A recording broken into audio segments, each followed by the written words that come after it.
What's up, YouTube? Welcome back to another episode of Independent Joe. Today we're gonna go over another bourbon whiskey, Sweetens Cove. Now, this particular whiskey is kind of a little controversial, I guess you would kind of say. Maybe not. Just depends on who you ask. The reason being is because it's another bourbon whiskey coming out of Tennessee, of course. A lot of people who do reviews and stuff. It seems like they have a problem with George Dickel, except when it's just George Dickel. They're like, oh, I like George Dickel, but when it's in other whiskeys, there's an issue. So, I bought this back in April. This is a 2021 version of Sweetens Cove. The 2020 version that came out last year still circulating. And some people got that version. I'm hoping, because I've seen a review or two, and the top's a little different. It's just all wood, and doesn't have Sweetens Cove written on it, if you could see that, and a brass top. The other one is like all wood and kind of just a plain top, maybe a little carving on the top right there. But this one has some brass on it now, so I think that's what distinguishes the two. Hopefully the flavor, because again, that one really didn't get too good of reviews, and I'm hoping, because I bought this while I was driving through Kentucky. I was on my way to Kentucky, and I stopped in Atlanta, Georgia. Hotlanta bought me this right here. So who knows? Only time will tell, and the time when I pick it up and put it in my mouth, I'll be able to tell you whether or not what I agree on or what I don't agree on as far as flavor wise. I mean, I like the George Dickel products. I got the 15-year. I still got to open that one, by the way. And I got their barrel selects, the 9 years, the regular barrel select. And I don't know, they taste fine to me, but maybe my palate's all jacked up. So, yeah, so I'm going to get into this. I'm going to talk a little bit about it, not too much, because there's really not much history on it. This is a new product. Yeah, so I mean, there's not much history. I mean, they have a good story as far as how they came up with Sweetens Cove. I won't go too deep into that, other than Sweetens Cove is in Tennessee, a golf course. So what the story is behind it is that when you go there to Sweetens Cove on the first round, last round, story changes for me anyways. Because I'm not really familiar with that story, but from what I heard, either the first round or the last round, if it's the first time you've been there at Sweetens Cove, then you're gonna take a shot of whiskey. So they came up with this right here. There's a lot of people backing this whiskey, though.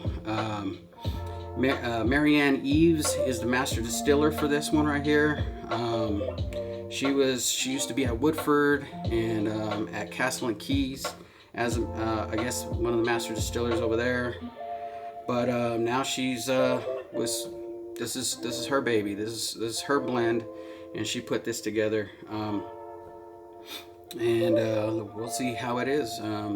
They take I know I think it was the last year's version. They made like 14,000 bottles, which is weird because I never saw it, especially not around here where I'm from. I guess that's more in the Texas area, maybe Kentucky area, Tennessee. You probably saw it, but it was pretty hard to find. And now they have, I think, like 42,000 bottles or around that circulating of this. Again, still haven't seen it over here, so I'm not sure. Like I said, I drove through Georgia, picked it up, but yeah, some of the notable peoples that are actually promoting this is Peyton Manning, formerly of the Denver Broncos, formerly of Indianapolis Colts. And you have Andy Roddick, tennis player, for those of you who don't know. You have your sports analyst, Jim Nantz. Some singer-songwriter. I think he's what is he? Realtor. There's like so many people. A partridge in a pear tree is promoting this. Everybody that has to do, I guess so it goes into different walks of life, different sports, so that they can promote it. They really try to put a lot of firepower behind it, but it's not getting that love from the reviewers. So I'm not saying I'm gonna like it or dislike it, because I haven't tasted it yet. But I do like George Dickel. They've been saying that they get those same the vitamins. I taste the vitamins. I honestly really don't, off the George Dickel 9-year at least, and the Barrel Select. I don't get that really. I don't get those vitamins. Maybe my palate's all jacked up. I don't know. I'll have to taste it and find out. Another thing that is surprising is that, well, not surprising, but because it is from Tennessee, so again, the George Dickel, but they're both made at Cascade Hollow, I think that is distilling company. So, but the difference, I guess the two differences between this is not charcoal filtered, and it's also not fully matured in the state. So, but it doesn't state which state it's also matured in, so don't know. So maybe that's another reason why it's not getting the I guess the attention or the reviews that they're looking for. But it is what it is. It's bourbon whiskey. I'm a lover of bourbon whiskey. I drink it. Just got another one, by the way, Horse and Soldier up there, 13-year, and can't wait to taste that one. I'm probably I don't know where it's from, but I can't wait to taste that one. Yeah, so it's been a good week since Father's Day. I made that Father's Day video. My daughter got me a mug. It says, Dad, thank you for teaching me how to be a man, even though I'm your daughter. Hilarious. She's hilarious. But she makes me proud, just like my son Jericho makes me proud. He graduated top of his class to be a pharmacy tech. My son Christian just got he's accepted to state college in our hometown, and my son Christopher is moving on to his final year of high school. So last one out of high school, and then I'm finally done with the little ones. Can't say I have any little ones anymore. All of them are ready to work and get out there in the world and provide for themselves. So yeah, it's been a good week. Oh, my son also for Father's Day got me a jersey, so I don't want to forget that. I showed my the mug. So, but yeah, it's been a good week so far, and yeah, I'm gonna get into this bottle. I've been stalling long enough, letting it air out a little bit. That's why I was talking about it a little, trying to get some of the information on it. I know it's not a lot, but you can actually go Google this bottle, and Google will give you a lot more information than I can, probably better too. I suck at this, but hey, it is what it is. So, almost forgot, got 3 more subscribers. Thank you, you're awesome. I appreciate you, Dan, and unfortunately the other 2, for some reason, if you don't have your profile showing, I'm not able to see who you are. So I apologize, but I thank you for taking this journey with me, just like I tell everybody else. And then everybody else who's seen it up to this point, if you haven't liked and subscribed, please at a minimum subscribe, and then afterwards you can like at the end of the video if you like it, or give it a thumbs down. I mean, tell me that, hey man, you need to stay on topic. Don't talk about your family. Talk about the whiskey. That's what I'm here for, you know, but I can't help it, you know. I'm a proud dad, and gotta let everybody know how proud I am of my kids. So, but let's get into the whiskey. Should have aired out enough. Hopefully I don't get that Flintstones vitamin or whatever they're saying that it is.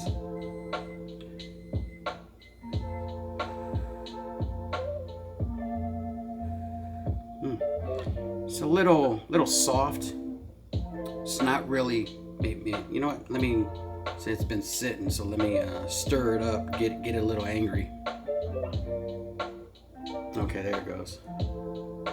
Yeah, see, there it goes. The brown sugar is coming through.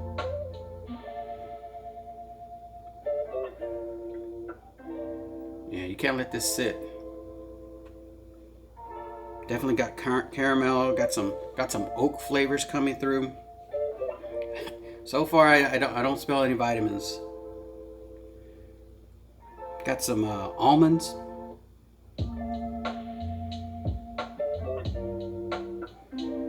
Toffee. Got some dark fruits in this. So far, so good. So far, so good. Maybe that 2020 version wasn't that good. I know the bourbon junkies.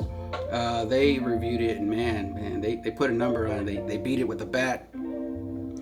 This is Dan. He really hated it. He got attacked by a fly, by the way. And then you had Sean over here yelling, "Get him!" which was pretty funny. Good wholesome fun on that YouTube channel. If you ever come across it, make sure you like and subscribe their channel also. They have good reviews, funny. They like to flip bottles and stuff like that. No flipping of the bottles in this house because I'm clumsy. That's why I'm not in the NFL like Peyton Manning. But yeah, so far so good. I mean, for me, I get a dark cherry on there. Maybe that's why I said dark fruit. But I get a dark cherry, like a ripe cherry on this one. Get some apple. Wow, I don't know. I guess the only thing left for me to do is to taste it. So, Sweetens Cove. Sweetens Cove. All right, cheers.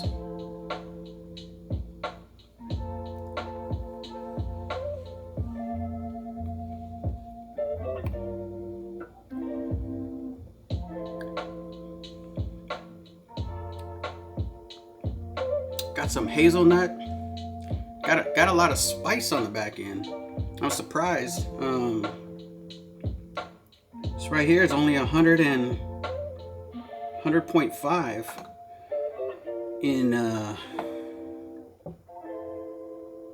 So you know what? This might not be the new one, because this might be the 2020 version. Because I think the 2021 version goes up to 113, I believe. 113. So I don't know. Maybe this was repackaged or something, because I distinctly remember the other one. Maybe it's my eyesight. Maybe I just didn't notice the ring and the coin on top. But no, this might be the first batch. I just bought it, like I said, on my birthday in April, so could have sworn I was told this was a 2021 version, but now I'm confused. So hey, it is what it is. I took a small drink, so I'm not gonna hit it yet, because I'm gonna take another drink. But that finish really did go away really quick. It didn't leave a drying aspect to it or anything like that, but it did go away. I don't have anything lingering or sticking around. Maybe because I started yapping about what version this is or what batch this is, or so I don't know. So I'm gonna try it again.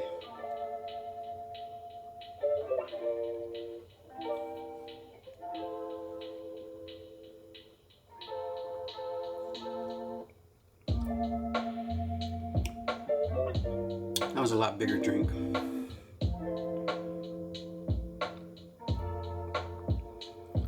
Okay, coated the mouth okay. I do get that, again, hazelnut. I got cherry on there. Got that oak char.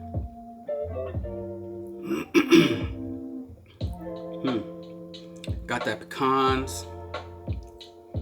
It's really peppery on the tongue. I am losing flavor though on the back. Nothing's really sticking around. I mean, I still got the flavors on the tongue because I did take a pretty big drink. I do got that almond back from the nose. Now it's on the back end. Toasted almond. Slight drying, but not over drying. Yeah, that finish it is pretty short. Yeah. The mash bill on this, by the way, is it's a 84% corn and 8% rye and then 8% malted barley. For those of you who are wondering, I'm going for a third drink. Seems pretty oily. I mean, it's got some legs on it, but yeah, the flavor kind of dissipates pretty quick.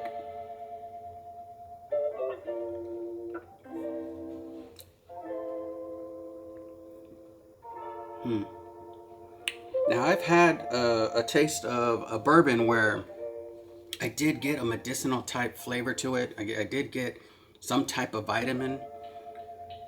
It wasn't this one. Definitely don't get that. But then again, on some of the other George Dickel products, I don't get it either. So I don't know. I think it was. Yeah, I'd have to go back through my videos, but I remember specifically another, it might have been a barrel product, but maybe because they're following the same steps, maybe they're charcoal filtered and all that other stuff that this one isn't doing. Maybe that's how it's coming up with that same flavor profile, but this one isn't. I have Dickel. I like George Dickel. I like their barrel selects, by the way.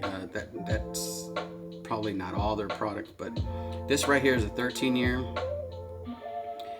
I don't get 13-year out of it.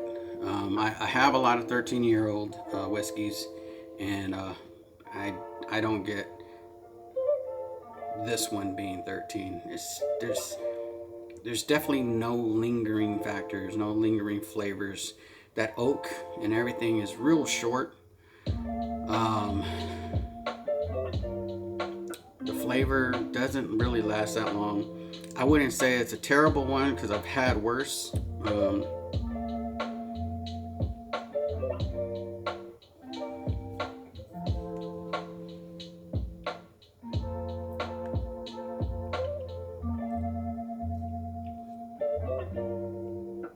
Yeah,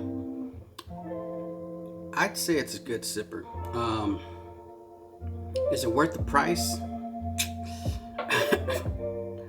Probably not. More than likely not. I'm not going to tell somebody they should go out and run out and buy it. Am I glad I have it? Yeah, I'm glad I have it. Would I buy it again? Now I don't know. I'd have to let it sit and maybe see if the flavors change a little bit, and maybe somehow, some way, it evolves into something that where the flavors actually last a little longer. But as of right now, I'd have to say no. I probably wouldn't buy it again. I'm glad I have it. I wouldn't have a problem sharing it with somebody here and having them taste it and drink it and tell me what they think it is or how they feel the flavors are from it. But I mean, now that I've had a few drinks, and I've been talking a little bit, the flavors are there, but they're just really muted, really light. Um, Not like some of the other ones where the flavors really stick around, and this one you actually have to refresh those flavors for them to stick around. And I think if you're doing that, and maybe that's their whole idea or plan, so that you keep drinking it and boom, the bottle's gone. But on the bad side of that, this is hard to find. It's hard to get. So it ain't gonna be where you just say like, oh well, I drank it, I'm gonna go get another one. There are a lot better bourbon whiskeys for that price. You could probably buy maybe 2 or 3 for the price of this, and still get a better, longer lasting flavor. So unfortunately, I won't say that I personally wouldn't buy another one. I would not tell anybody that they shouldn't, because that's on you. The value is within you. You know, what you do with your money is what you do with your money. I don't mind having it. I wouldn't say that this is something that I would enjoy. It's not like a really like, man, I can't wait for the next time I get to drink this, and there I go spilling it. Yep. So whoops. But yeah. I mean, making a mess over here. So yeah. Up to you. I'd have to say. But it is what it is. It's Sweetens Cove. They got a lot of firepower as far as celebrities to endorse this. So I would have to say that I like it, but I don't like it enough to recommend the bill for it. But again, like I said, I've bought some whiskeys, bourbon whiskeys, where they're pretty expensive and they're probably worse than this. So take it for what it's worth, and make that decision for yourself. As for me, this will probably be my first and last bottle, but I will hold on to it. I think it is a very nice bottle, nice features on it, nice colors, good story, I guess, with the golf course and all. But yeah, and here I am rambling. So yeah, I again really appreciate you tuning in. Sweetens Cove, 13-year. I'll have to do some extra research to make sure that maybe I didn't get the 2021 version, which I'm fine with. Either way, I'm pretty sure it wouldn't make a difference as far as flavor wise, because they did use the same distillery, they did use the same picking of the barrel process, although I think it was only 100 barrels for the first iteration of this. The 2020 version was 100 barrels. I think they did 5 total batches of it. I think the 2021 version, they actually had over 200 barrels. I don't know the exact number, and I think they had 5 to 10 batches of it. So I don't know which one I got. So when I bought it at a Total. I thought it was the 2021 version. I don't know. I was pretty late at night. I was the last customer in there. Yeah. I don't know. I like, it smells fine. It's not anything that's like over engaging, where it makes you want to keep smelling it. I can't smell this all day. I know there's a lot of them that make you want to do that. It's fine. It's not as bad as seagrass, but again, would never not tell anybody they shouldn't buy it, but I would try it to see if this is your flavor, this is what you would like to drink. Maybe try it at a bar or pub and then make a decision there. Yeah. So again, appreciate you tuning in. Sorry for all the rambling. Really wanted to give this one a good review. Really wanted to like it more. I'm not saying I don't like it. I'm just saying I wish I would liked it more, so I could have gave it an overly positive review. But it is what it is, and it is Sweetens Cove. So take that chance on buying it. If you see it, that'll be on you. But I would think this is one of those ones where you try it before you buy it. Thanks again. Appreciate you. Don't forget to hit subscribe and hit the like button. And I'll see you on the next one.